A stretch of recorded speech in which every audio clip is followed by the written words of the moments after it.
Beberapa hari yang lalu, ada seorang teman yang mengirimi saya WhatsApp dan bertanya, kenapa sih akhir-akhir ini aku sering dengar istilah Sabdo Palon nagih janji?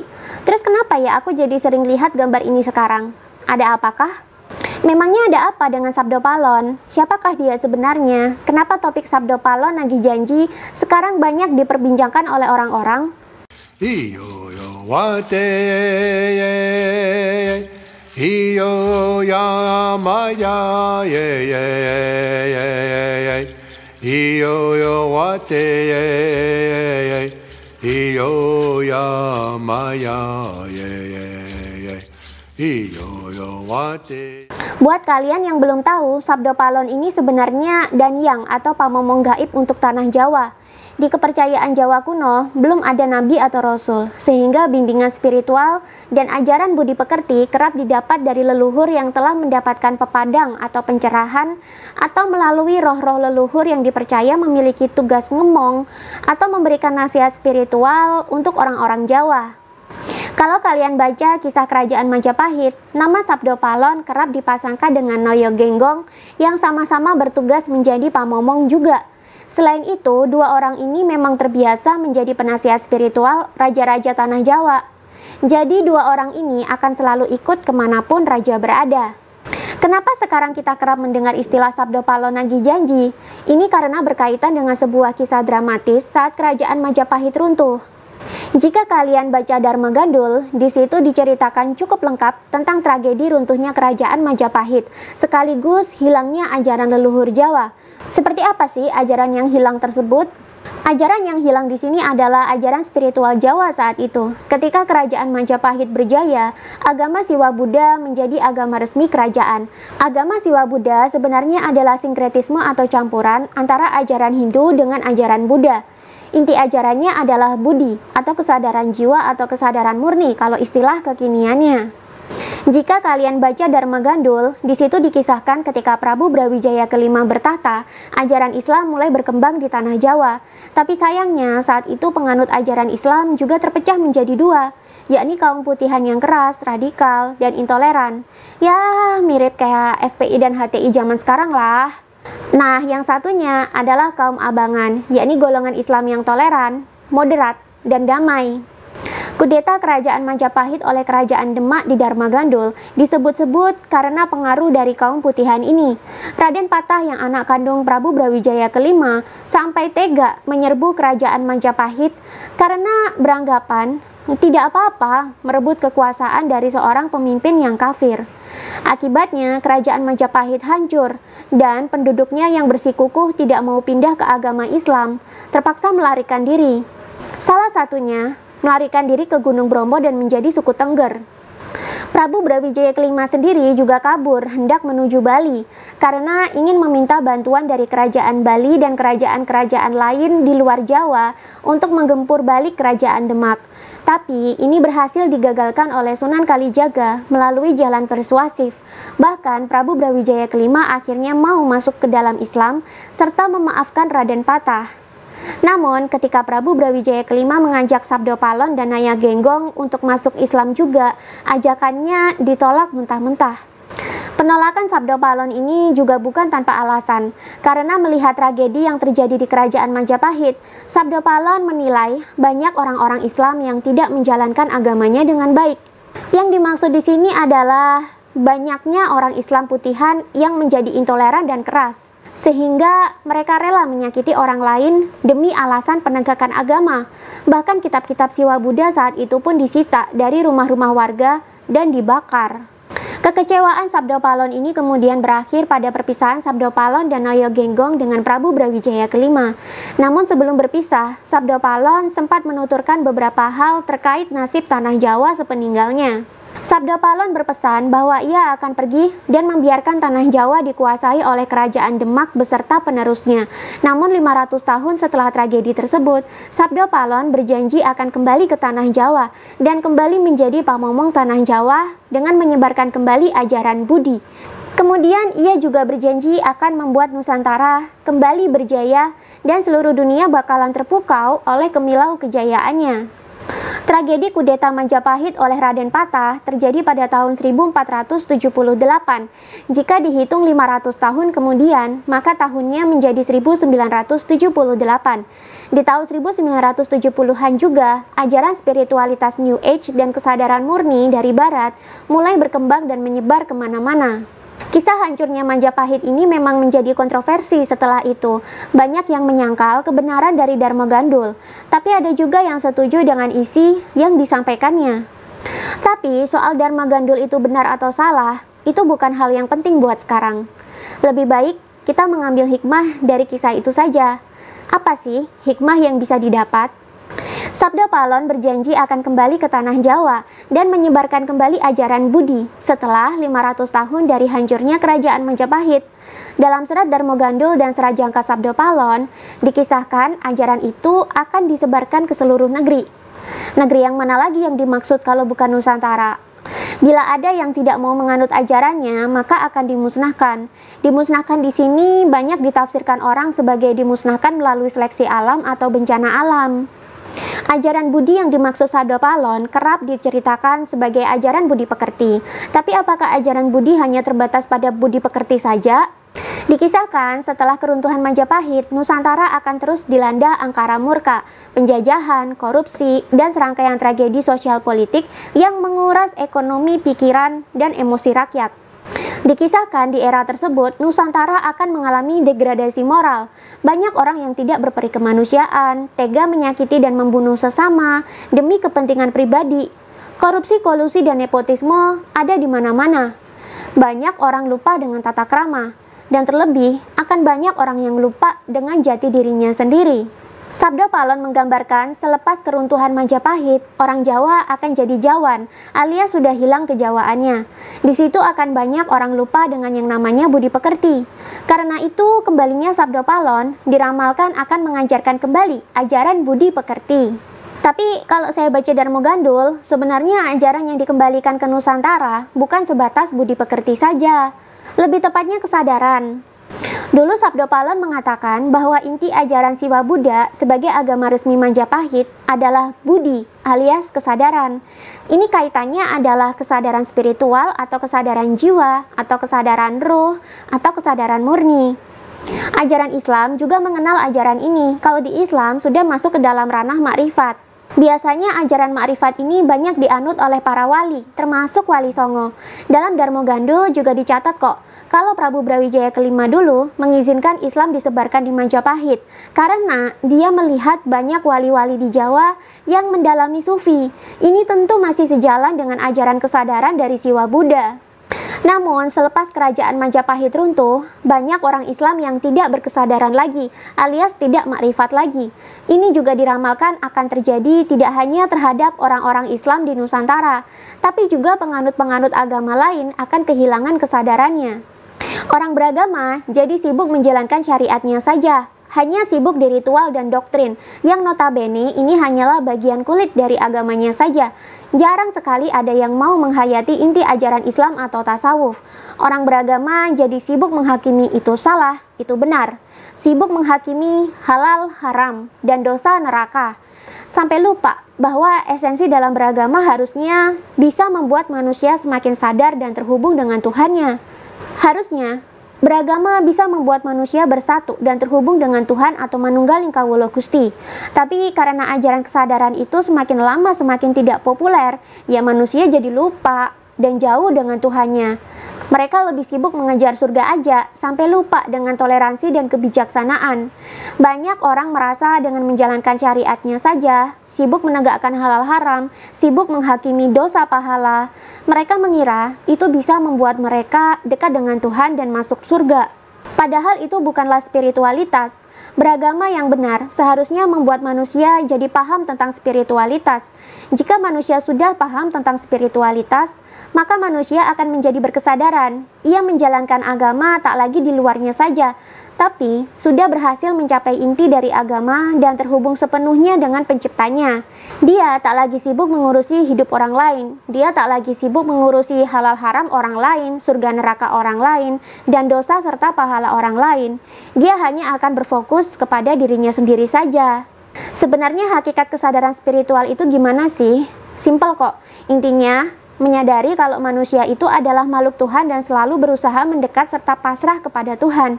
Bagaimana caranya? Pokoknya bisa menyatu dengan Tuhan, atau kalau dalam bahasa Jawa diistilahkan dengan manunggaling kawula Gusti. Jika manusia mulai sadar tentang Tuhannya, mulai terhubung dengan Tuhannya, maka manusia akan sadar pula bahwa dirinya telah diberi ruh yang berfungsi sebagai media komunikasi dan penyaluran energi langsung dari Tuhan. Jika manusia telah mencapai kesadaran ini, maka manusia akan tahu jati dirinya. Kemudian dari situ muncul kebijaksanaan yang sumbernya langsung dari Tuhan. Dampaknya, manusia akan menjadi cerdas, sangat bijaksana, dan dari sinilah budi pekerti atau perbuatan baik akan muncul. Angkara murka bisa diredam, kejahatan bisa diminimalisir, dan manusia bisa hidup selaras dengan alam. Manusia tak lagi menjadi makhluk perusak, tapi di satu sisi, manusia akan kembali kepada fitrahnya, yakni menjadi khalifah atau pemimpin atau pengelola alam. Ketika manusia sudah berkesadaran murni, dia tak lagi bisa menghakimi orang lain dengan serampangan. Tak akan ada lagi yang namanya radikalisme dan fanatisme agama. Hidup akan menjadi penuh toleransi dan kedamaian. Manusianya juga cerdas-cerdas, kualitas hidup manusia juga meningkat. Apapun yang dikerjakan manusia, entah di bidang bisnis, pendidikan, maupun pemerintahan, semuanya atas dasar tuntunan Tuhan yang dibisikkan melalui ruh di dalam dirinya masing-masing. Syekh Abdul Qadir Jailani sendiri pernah menyatakan dalam bukunya yang berjudul Sirul Asrar, jika manusia sudah mencapai level kesadaran spiritual yang murni seperti ini, maka setan dan malaikat tidak bisa masuk. Hanya ada ruh manusia atau sang manusia sejati dengan Tuhan saja. Jadi, komunikasi apapun yang terjadi itu benar-benar tanpa intervensi setan atau malaikat. Dari situlah manusia akan mendapatkan tuntunan hidup dan kebijaksanaan yang sumbernya langsung dari penciptanya. Jika dunia ini banyak diisi oleh manusia-manusia yang telah berkesadaran spiritual, tentu hidup di dunia ini akan menjadi lebih selaras dan lebih baik. Manusia jadi hidup berdasarkan tuntunan hati nurani, bukan lagi atas dasar nafsu dan ego. Tapi jika alam banyak diisi oleh manusia yang tidak berkesadaran, maka manusia akan mudah dikendalikan oleh ego dan nafsunya. Jadilah kehidupan akan penuh dengan perebutan kekuasaan, perebutan sumber daya alam, hedonisme, dan banyak orang tega menyakiti serta merugikan sesamanya, cuma agar nafsu hidupnya terpenuhi. Banyak orang yang tega menjatuhkan orang lain, cuma supaya egonya diangkat dan dipenuhi. Jika manusia sudah berkesadaran, tentu hal-hal negatif yang bersumber dari ego dan nafsu manusia ini akan bisa diminimalisir, atau bahkan bisa hilang sama sekali. Tapi sekarang banyak manusia hidup tanpa kesadaran. Manusia bisa jadi tidak berkesadaran karena beberapa hal. Yang pertama, hidupnya tertutupi oleh ego dan nafsu. Yang kedua, karena memang sudah tidak diajarkan lagi ilmu kesadaran itu. Setelah kehancuran Majapahit, ilmu ini diramalkan akan luntur. Namun 500 tahun lagi akan diajarkan kembali oleh Sabdo Palon. Baru setelah itu Nusantara bisa berjaya kembali. Tapi yang tidak mau memeluk ajaran ini, maka Sabdo Palon juga berjanji akan menghancurkan orang-orang yang tidak mau mengamalkan ajaran ini. Kata Jawa sendiri memiliki makna yang luhur. Jawa artinya sadar. Sadar yang dimaksud di sini adalah sadar tentang hakikat manusia sebagai makhluk spiritual. Sadar tentang manunggaling kawula Gusti. Sadar bahwa dirinya telah dibekali ruh sebagai guru sejati manusia dan media komunikasi langsung dengan Tuhan. Sadar tentang esensi berketuhanan, sadar tentang fungsi masing-masing manusia di dunia, serta sadar tentang jati diri masing-masing manusia. Jika manusia sudah tahu jati dirinya, maka manusia tak lagi mudah diombang-ambing oleh segala fenomena duniawi. Sabdo Palon berkata bahwa pasca runtuhnya Majapahit, orang Jawa atau Nusantara akan menjadi Jawan. Artinya sudah hilang Jawanya, artinya sudah tidak memiliki kesadaran lagi. Jika kita lihat kisah ini, memang sepertinya sudah waktunya Nusantara kembali ke jati dirinya. Manusia seharusnya kembali menjadi makhluk yang berkesadaran, karena kita ini adalah makhluk spiritual. Bila kalian mengkaji inti dari tiap-tiap agama, sebenarnya mereka semua memiliki inti yang sama. Semua agama akan berujung pada kesadaran, tapi memang istilahnya beda-beda. Otak kita tentu nggak mampu menghafalkan kitab, hadis, dan kitab-kitab hukum agama lainnya yang berjilid-jilid gitu. Tapi kita sudah punya ruh kita yang menjadi guru sejati kita sehari-hari. Dialah yang menjadi penyampai pesan dari Tuhan langsung ke manusia. Dialah sumber kebijaksanaan tertinggi manusia. Dialah yang senantiasa membisiki manusia agar selalu berjalan di jalan Tuhan. Dialah sumber budi pekerti untuk manusia. Ketika manusia sudah sadar, dia tak lagi sibuk menghakimi surga neraka, halal haram, dan dosa pahala orang lain. Dia tak akan bisa terperosok ke dalam radikalisme dan fanatisme agama. Dia tak akan lagi suka mengurusi dan menghakimi hidup orang lain. Dia hanya berfokus pada dirinya sendiri aja. Hidupnya akan penuh dengan kedamaian dan toleransi. Dia jadi bisa melihat keindahan di antara perbedaan. Untuk bisa seperti ini, tugas manusia sebenarnya hanya perlu menyadarinya saja. Islam menyebut diri sejati atau ruh manusia ini sebagai roh kudsi atau manusia sejati. Kejawen menyebutnya diri sejati atau guru sejati atau sang limo pancer. Kristen menyebutnya roh kudus. Hindu menyebutnya Atman. Buddha biasanya menyebutnya Budi. Bahasa Indonesia menyebutnya nurani atau hati nurani. Sabda Palon berjanji, bila penduduk Nusantara telah kembali kepada kesadaran spiritualnya, maka Nusantara akan bisa meraih kejayaannya kembali. Lalu apakah kisah Sabda Palon Nagih Janji kini menjadi kenyataan? Memang sih kalian tak harus percaya tentang kisah ini, tapi bukankah kisah ini memiliki pesan yang baik? Semua orang tentu ingin hidup di dalam kedamaian, toleransi, dan keharmonisan kan? Supaya hidup yang seperti itu terwujud, maka manusia harus sadar dulu. Bila sudah kembali ke kesadaran murni kita, tentulah hidup kita akan terus mendapatkan bimbingan agar toleran, damai, dan selaras dengan semesta. Kebijakan dan kecerdasan juga akan meningkat. Dari sinilah budi pekerti akan muncul. Makanya banyak yang bilang ketika Sabda Palon nanti kembali, ajaran budi pekerti akan kembali diajarkan. Tentu saja, otomatis budi pekerti akan muncul bila manusianya sudah berkesadaran. Tapi apakah benar ajaran budi yang dibilang Sabda Palon ini sudah kembali diajarkan ke Nusantara? Kalau saya lihat sih kayaknya iya. Karena memang sekarang banyak fenomena orang-orang pada mengalami kebangkitan spiritual. Mungkin juga termasuk kamu. Kebangkitan spiritual ini maksudnya sisi spiritual manusia mulai hidup kembali.